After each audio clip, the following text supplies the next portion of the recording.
qui ne soutient pas la politique. Et de ce fait-là, il n'est pas d'avis qu'il faille soutenir la proposition. Bien, bon après-midi. Bonsoir, je suis Nena. Au cours des 2 derniers mois, j'ai travaillé aux côtés de l'université pour acquérir un bloc d'adresses IP par le biais d'Afrenic. Le processus est très simple pour les gens comme moi. Nous avons soumis la requête et le même jour, nous avons une réponse d'Afrenic. Ils nous ont dit qu'est-ce qu'il fallait faire et nous l'avons fait. Et en l'espace de 16 jours, tout cela a été approuvé en ce qui concerne cet établissement d'enseignement supérieur. Nous avons eu tout ce qu'il fallait du côté d'Afrenic. Et c'est même cette université qui indique que vous avez été très rapide. Nous vous remercions, mais nous voulons commencer l'année prochaine.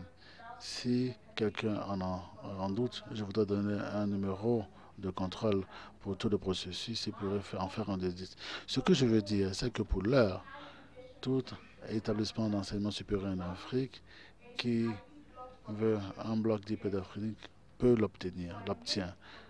Donc, je fais cette déclaration pour moi-même.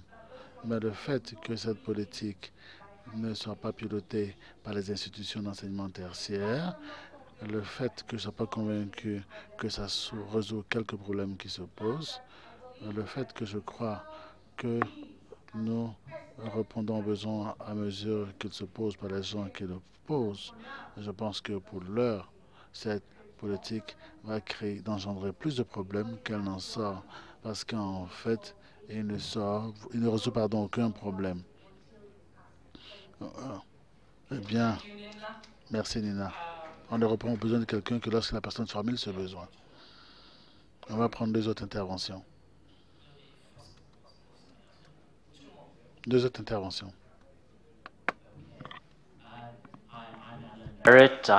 Je suis Alan Barrett, je vis en Afrique du Sud.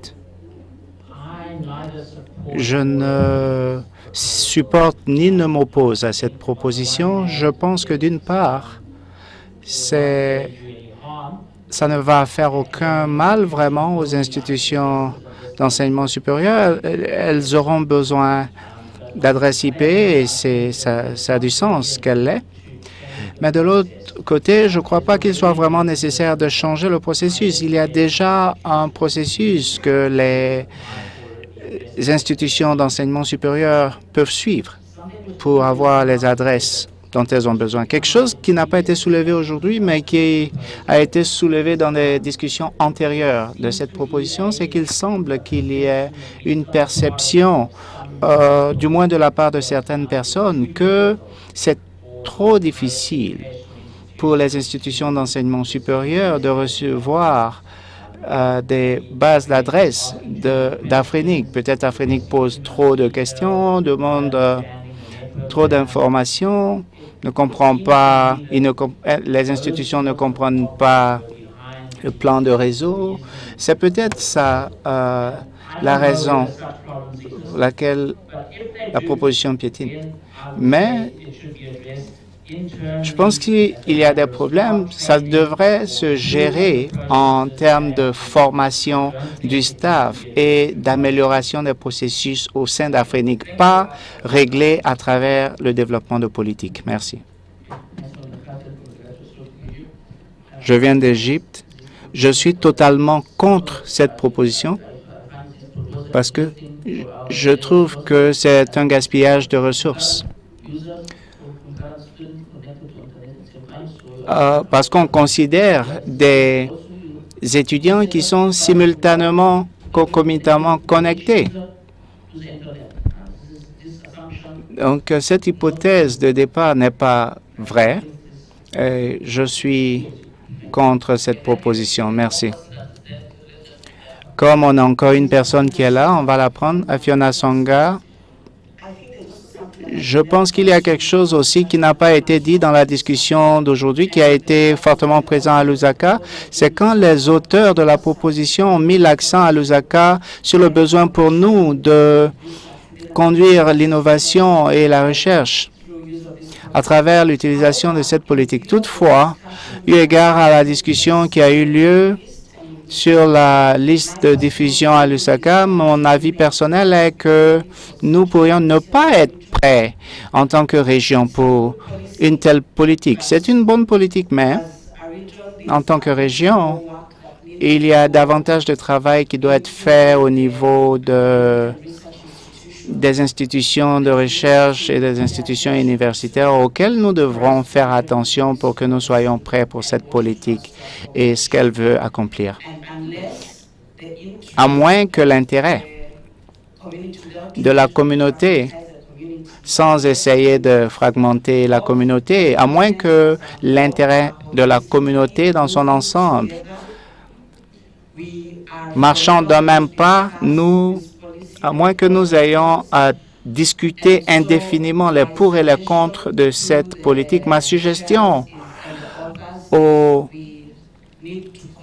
président de session et aux auteurs, c'est peut-être de changer cette proposition, de la faire passer d'une proposition IPv4 à une proposition IP simplement et intégrer l'IPv6 aussi, en nous appuyant sur le cas de l'Université de Beijing. Et pour commencer, nous pouvons commencer avec le ratio de 1 pour 1. Avec les données que nous avons collectées pour ce processus, nous pouvons réviser les choses et voir si oui ou non c'est pertinent. Parce que sur la question de l'application, il semble qu'il n'y a pas, des demandes, il semble qu'il n'y a pas de défi. Donc, s'il s'agit d'impulser l'innovation, il faut que nous partagions l'information. Ça veut dire qu'il faut que nous ayons une approche multipolaire au niveau de la politique, au niveau exécutif, au niveau de la direction et du conseil d'administration d'Afrique qui aborde les préoccupations des régions où il n'y a pas peut-être d'université, mais des institutions d'enseignement supérieur. Certaines de ces stratégies, nous pourrions par exemple avoir ICANN, voir comment sa stratégie pour l'Afrique peut contribuer à cela. Parce que je vois qu'en tant que région Afrique, nous ne sommes pas prêts pour ce type de politique. Merci. Merci, Fiona. Donc, je vais demander à Sunday de répondre à ces questions. Merci beaucoup. Premièrement, permettez que je dise que la proposition a été rédigée par 2 personnes, y compris moi-même. Au moment où c'était écrit, Austin, le co-auteur, travaillait pour l'Alliance Ubuntu, qui en fait représente de nombreuses institutions éducatives. Et la proposition a été très bien supportée par les institutions d'enseignement. J'imagine que la raison pour laquelle le fait que les gens ne crient pas ne veut pas dire que les gens ne sont pas pour. Il y a de nombreuses institutions qui ont exprimé, même sur la liste de diffusion, leur soutien pour la proposition, leur soutien à la proposition. Permettez que je dise que Andrew n'a pas pu être ici, mais il suit la session à travers le webcast et il échange des notes constamment avec moi. Donc, je ne parle pas seulement en tant que Sunday, je représente les 2 auteurs dans tout ce que je dis. Il y a suffisamment de soutien. Deuxièmement, il y a tellement de choses qui sont subjectives que nous essayons de faire avancer. Combien d'IP les gens utilisent-ils? C'est à nouveau subjectif. Même dans cette salle, il y a tant de gens qui ont leur propre téléphone, leur propre tablette, leur propre ordinateur. Ils ont tous des IP. Donc, l'idée de dire un seul IP par appareil, apparemment, évidemment, dans cette salle, ça ne peut pas tenir. Ceux qui gèrent notre infrastructure dans cette réunion peuvent nous donner des statistiques en temps réel du nombre d'IP. est utilisé en ce moment. Et si nous comptons les gens, vous allez voir que ce n'est pas un ratio de 1 pour 1. L'autre point sur le gaspillage de ressources, je pense que c'est subjectif. Comme Fiona l'a dit, c'est un point qui était très clair, l'innovation. L'innovation, c'est être capable d'être créatif. Parce que quand nous rendons quelque chose disponible, nous ne le gaspillons pas. Nous créons l'opportunité pour permettre à des gens d'innover à partir de là. Et ce que nous sommes en train de faire fondamentalement, c'est de s'asseoir et d'utiliser le passé pour décider pour le futur. Et je pense que c'est très dangereux. Le dernier point, mais pas le moindre. Andrew dit en ligne que nous avons donné tant de données. Nous avons apporté tant de données. Il n'y a aucun doute sur les données qui soutiennent notre déclaration. Nous serons très heureux de fournir ces données aux gens qui les veulent. Une minute, Sunday. Les données dont vous parlez là, c'est les données qui justifient le fait que le staff afrinique ne répondent pas à des besoins des institutions ou bien le ratio de plus de une adresse IP par utilisateur. Avant cela, Sunday, à partir du commentaire d'Alan, je voudrais demander aux auteurs, pourquoi pensez-vous que la suggestion d'Alan, qui est d'utiliser, de régler le problème à travers la formation du personnel, etc., pourquoi vous pensez que ça ne règle pas le problème que vous pensez que nous avons?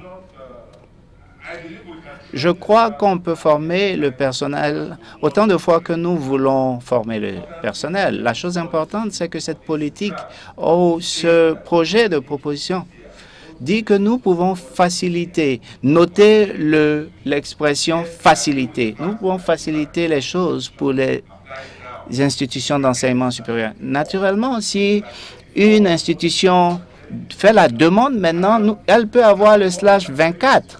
Mais est-ce que le /24, c'est ce que nous voulons qu'elles aient maintenant? J'ai travaillé avec des institutions et c'est le maximum qu'elles ont en ce moment. Mais est-ce que nous pouvons créer un scénario où elles peuvent, ces institutions, obtenir autant qu'elles en ont besoin? Et ça, c'est l'hypothèse de départ, c'est la prémisse de cette proposition. Merci, Monsieur le co-président. J'ai deux problèmes. Mon nom est Paolo Sinena. Je suis membre du conseil d'administration d'Afrique. J'ai deux problèmes. Peut-être une question au co-président et une question aux auteurs. Je note que c'est le draft, la version 3. Je ne vois pas ce document sur le site Web. Je ne l'ai pas vu dans la liste de diffusion. Je ne l'ai pas vu circuler. Donc, je veux savoir si le processus de discussion des projets de documents a été respecté. Et ma seconde observation, c'est que je crois que l'une des choses que certains d'entre nous, qui préoccupent certains d'entre nous avec ce projet de politique, c'est comment cela affecte la région, comment cela affecte la diversité des institutions sur le continent. Et je pense que certaines des demandes de données que j'ai vues affectent la façon dont cette politique traite tout le monde de la même façon. La règle actuelle d'allocation, la préoccupation, c'est que certaines régions seront marginalisées au sein du continent. Merci beaucoup.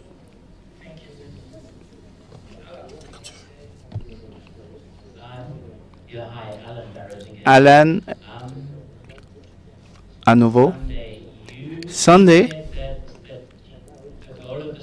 Vous avez dit que le but de cette politique, c'est de permettre aux institutions d'enseignement de leur permettre d'avoir l'espace dont elles ont besoin. Mais la question, c'est, est-ce que déjà, elles ne peuvent pas obtenir l'espace, les adresses qu'elles veulent? Est-ce que nous n'avons pas encore les procédures et les règles? Supposons que je sois une université avec 20 000 étudiants et que j'ai besoin de 60 000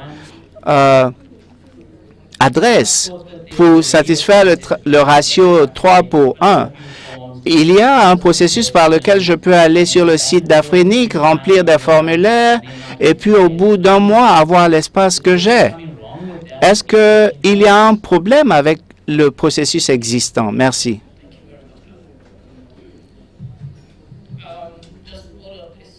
Attendez, s'il vous plaît. Sandé, est-ce que vous pourriez répondre aux commentaires de Paulos et à la question d'Alan? La question de Paulos, c'est la question classique. Ça va faire mal, mais on ne dit pas comment ça va faire mal. Et ça, c'est très subjectif. C'est une hypothèse. Bon, supposons que ça ne fasse aucun mal. Supposons que ça fasse du bien à tout le monde. Donc, ce n'est qu'une hypothèse et je pense que ce serait mieux de savoir comment ça peut faire du mal. Mais je pense que ça va faciliter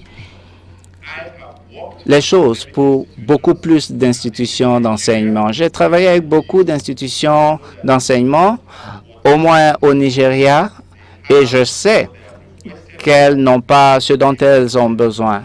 Elles ont eu ce qu'elles ont demandé, mais pas ce dont elles ont besoin. À la question d'Alan, concernant... Est-ce que je devrais répéter? Est-ce qu'elles ne peuvent pas demander actuellement ce dont elles ont besoin?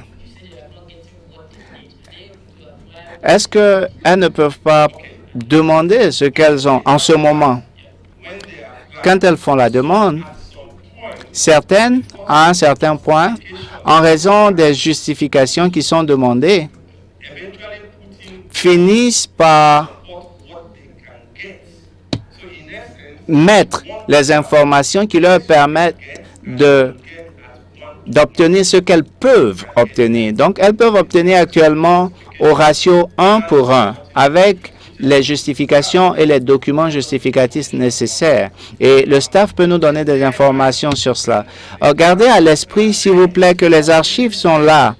Ce qui nous a poussé, et moi en particulier, à me joindre à Andrew pour rédiger ce document, ce sont les archives justifient. Il y a tellement de documents qui justifient cela. Et il y a encore tellement de problèmes à arriver à un ratio acceptable. Et c'est ce qui a fait que je me suis porté volontaire pour rédiger cette politique. Oui, elles peuvent l'obtenir, mais au mieux, au ratio de 1 pour 1. Avant de prendre la prochaine question, je voudrais que le personnel puisse faire un commentaire à cet égard, sur la base de ce que Sandé vient de dire. Quelle est la situation lorsque les gens demandent, quand les gens font la demande, les institutions d'enseignement? Notre évaluation, notre processus d'évaluation ne vise pas les institutions d'enseignement en soi.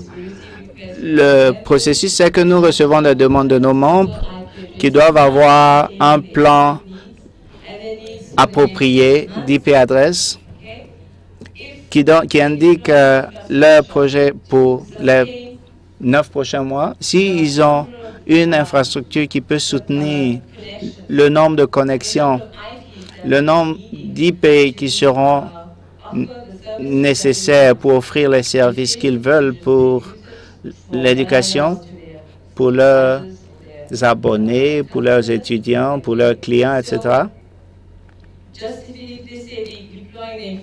Si ils disent qu'ils auront besoin d'adresses IP pour supporter le nombre croissant au sein de l'infrastructure, alors nous le faisons. Mais ça doit être une organisation avec un plan approprié de déploiement d'IP et indiquant comment elle utilisera les adresses données. Nous avons déjà un guide sur notre site Web pour les membres des réseaux Internet locaux. Mais ça peut aussi être étendu aux utilisateurs finaux. Mais il s'agit de besoins justifiés sur les 12 prochains mois, non pas les 9 prochains. S'ils disent qu'ils déploient l'infrastructure, alors oui, merci. J'ai un autre commentaire concernant comment la rapidité avec laquelle la ressource, le pool de ressources peut s'épuiser. Il y a eu une simulation. Si nous supposons que les 600 institutions d'enseignement supérieur que nous avons dans notre région, avec 10 millions d'étudiants environ, si pendant la première année, si la politique a fait l'objet d'un consensus, si pendant la première année, elle demande toutes des ressources IP, alors nous aurons besoin de 2.5/8 pour être capables. Nous devons pouvoir leur donner cela. Et ça fait 1.5/8. Et ça, la politique de transition douce ne serait pas longue à démarrer. Can you wait? Pourrais-tu attendre? I hear the co-author has a comment. J'entends dire que le co-auteur a une réponse qui ne saurait attendre. Mon co-auteur indique que je devrais dire ceci et je vais simplement lire à haute voix ce qu'il a écrit. La politique actuelle est encline en faveur de ceux qui sont en même de s'inscrire et comment justifier et bénéficie à ceux qui ont en infrastructure actuellement. Par exemple, l'Université de Pretoria a sollicité pour la /15 qui leur a été refusée. Ensuite, ils ont postulé et obtenu /16 et /19. Et à ce jour, il s'est utilisé à 100%. Ils vont solliciter davantage et payer plus. En dépit de la fourniture de preuves, d'amples preuves au départ, ils ont fait l'objet d'essuyer un rejet sur la base du ratio d'utilisateurs sur le réseau. Mais Afrinic n'accepterait pas le ratio d'utilisateurs tel qu'il utilisait sur le réseau. Je peux en parler parce que je suis toujours l'administrateur d'IP pour eux. Merci. Pour cette université, pardon. Merci, Andrew. Kenai. Je voudrais clarifier que la question pour moi, ce n'est pas de donner aux universités, aux étudiants des adresses ou ne pas donner. Non, au contraire, je veux donner aux étudiants des adresses IP, mais pourquoi IPv4? Pourquoi ce n'est pas IPv6? Et maintenant, la question pour l'Afrique, est-ce que maintenant l'Afrique ne peut pas donner des adresses IPv6 pour les universités? On a beaucoup d'adresses IPv6. Et le mot d'ordre d'après Brice, c'est de gaspiller l'IPv6. Il y a beaucoup. Alors pourquoi on gaspille IPv4 et qui est une technologie qui n'est pas futuriste? Pourquoi ne pas aller au IPv6? C'est ça même la question pour moi. Merci. Okay, just to quickly comment on that. Pour faire un commentaire rapide sur ce point, je pense, sans essayer d'apporter un éclaircissement sur cette question, lorsque la question était posée pour la première fois, le fait est que l'IPv4 est encore disponible et une politique relative à l'IPv4. Et il y a également des questions qui ont trait au fait de savoir si les investissements sont prêts pour le déploiement de l'IPv6. Donc, ce sont ce type de raisons qui militent en faveur de l'élaboration de la politique. Mais si Sandé a d'autres commentaires à cet égard qu'il faudrait ajouter, il est la bienvenue. Non, pas du tout. C'est une politique relative politique relative à l'IPv4. Point barre. Il était une fois un consultant allé dans un village pour faire un contrôle sur les femmes. Et ce qu'elle a réalisé, c'est que les femmes avaient des difficultés et elle a posé la difficulté de laver, de faire sa lessive. Et lorsqu'elle a fait son rapport, elle a indiqué que les femmes avaient besoin d'une machine à laver. Et quand les femmes auraient une machine à laver, leur peine prendrait fin. Et donc le donateur qui a envoyé la consultation l'a félicité et a acheté tout à fait une machine neuve et l'a donnée au village. Comme normal pour tous les pays, pour tous les villages africains, une vache a été tuée et il y a eu une grande fête organisée dans le village. 6 mois plus tard, ils sont venus faire ce qu'on appelle une mesure et une évaluation. Et le même consultant est revenu. Elle a demandé aux femmes, alors comment fonctionne la machine? La femme a dit, la machine se porte à merveille et rend grand service et améliore notre vie.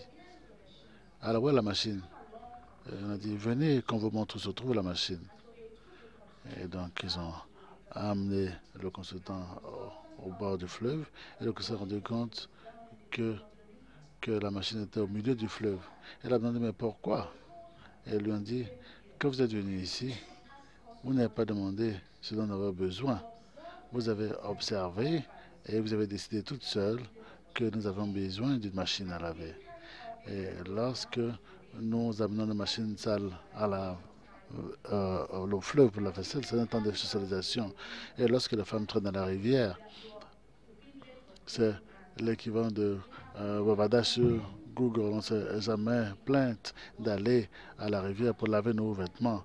En fait, c'est la seule partie plaisante de la vie d'une femme dans ce village. Alors, puisque nous lavons nos vêtements sur des roches, le seul endroit qu'on peut trouver votre belle machine, c'est de l'amener à la machine. Et donc, on peut donc laver nos machines, nos habits ainsi. C'est ce à quoi sert la machine. Merci. Allez-y faire votre rapport à qui vous voulez. Et donc, ce que l'histoire raconte, c'est qu'on n'a pas demandé aux institutions d'enseignement tertiaire ce dont ils ont exactement besoin. Je vis en Côte d'Ivoire. Le ministère disait que l'Internet est disponible pour les universités, mais si vous y allez ce soir, vous verrez que le Wi-Fi de l'université ne fonctionne pas. Tout le monde en Côte d'Ivoire peut aller vérifier là, maintenant, pendant que nous y sommes. J'étais à Boaké il y a de cela 4 mois. Il n'y a même pas de connexion Internet sur le campus. Celui qui porte le nom de l'université qui porte le nom du président. À Corridor, c'est encore plus loin. La fibre n'est pas encore arrivée à Corridor, c'est la Côte d'Ivoire. Ce sont là les 3 universités qui ont au moins 4000 étudiants. C'est un volet. Je suis en train de dire que je suis dans le processus de postuler et d'obtenir un bloc IP pour les instituts d'enseignement supérieur. Je n'ai pas vu de problème à cela. La réponse de personnes d'Afrique me convient tout à fait. Et l'ensemble du processus a été sans problème, on s'est fait en douceur. Ce que je veux dire, c'est que, comme on a toujours fait dans le monde de Haïti, si la structure n'est pas, l'objet n'est pas en panne, c'est pas la peine de réparer. Si vous voulez montrer qu'il y a un véritable problème, je suggère au grand frère Sandé, c'est que nous ayons une personne indépendante pour voir toutes les requêtes qui ont été faites et voir comment le personnel de l'Afrique l'a géré et donner une réponse à la communauté. Mais si la structure n'est pas en panne, ne la réparez pas. Nana, une question si je puis. L'institution pour laquelle vous sollicitez le dispositif, combien d'étudiants ont-ils? Ce sont les types d'informations que vous devez nous fournir. Et je vais vous revenir là-dessus pour dire ceci. Ce que nous avons demandé à l'institution Afrinic, c'est de voir le plan d'utilisation et c'est sur cette base que Afrinic nous a donné la quantité dont on avait besoin. Donc, le plan d'utilisation montrerait un live IP pour le routeur et non pour les étudiants. Je vous remercie, Nena. Vous m'avez aidé. Merci, Nena. Merci, Nena. C'est ce dont nous avons besoin. Que les gens viennent et qu'ils disent ce dont ils ont besoin. Mais à moins qu'un besoin ait été exprimé, n'allez pas et nous donner une machine à laver lorsqu'on n'a pas d'électricité dans le village. Merci. Merci, Nina.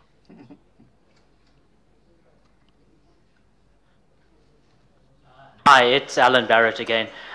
Alan again. Alan encore, pardon. Sunday, vous avez dit que les organisations pourraient postuler pour ce dont ils ont besoin et ils n'auront qu'un ratio de 1 sur 1. Et Andrew a indiqué qu'elle a travaillé avec une organisation qui a dit qu'elle avait besoin d'un /15, mais ils n'ont eu qu'un /16. Soit, vous avez besoin d'un /15. Et quelques mois plus tard, il a été totalement utilisé. Et donc, il a une justification claire et nette pour dire que le /15 était utile, mais l'Afrique a refusé. Pour moi, c'est un grand problème. S'il a un besoin, et que s'il peut justifier son besoin, alors Afrique aurait dû attribuer ce /15. Donc, pour moi, il est clair qu'il y a un problème, mais je ne crois pas que le problème a trait à la politique. La politique n'a pas un ratio de 1 sur 1. Et encore une fois, je veux dire ce que j'ai dit au début.